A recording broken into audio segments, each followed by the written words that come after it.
A special thank you to each of our subscribers who make this channel possible. Here's today's story.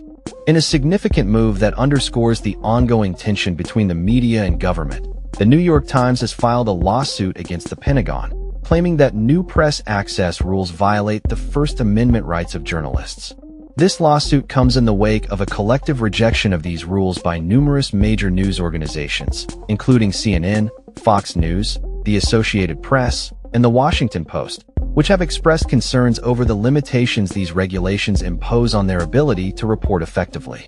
The controversy began in October when the Pentagon introduced new policies that many in the media believe would restrict their access to crucial information about military operations and decisions. A spokesperson for the Times emphasized the importance of independent journalism, stating, "The journalism produced by the Times and other outlets who refuse to sign this policy provides critical information to the American public about the actions the U.S. military undertakes in their name and financial expense." The spokesperson further argued that these new rules threaten the fundamental practices of journalism, which include asking questions and interviewing government officials, practices that have historically led to important stories, such as the Pentagon Papers. The lawsuit specifically challenges the Pentagon's interpretation of what constitutes solicitation of information, arguing that the new policy effectively criminalizes standard reporting techniques.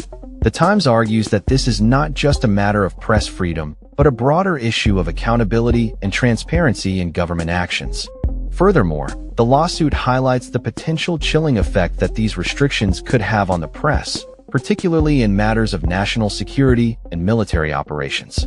The Pentagon has yet to respond to the lawsuit publicly, but the timing of this legal action coincides with ongoing scrutiny of Defense Secretary Pete Hegseth, particularly regarding his involvement in a controversial military strike earlier this month.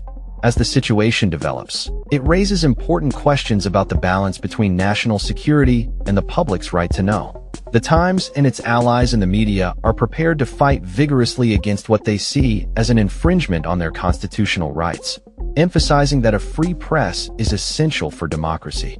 This lawsuit not only seeks to challenge the Pentagon's new rules, but also aims to reaffirm the vital role that journalism plays in holding government accountable. The media's collective stance against these restrictions signals a larger movement within the industry to protect journalistic integrity and the public's right to information.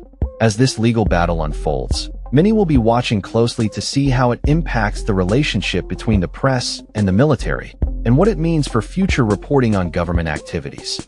The implications of this case could resonate far beyond the Pentagon, potentially affecting press freedoms across various government agencies.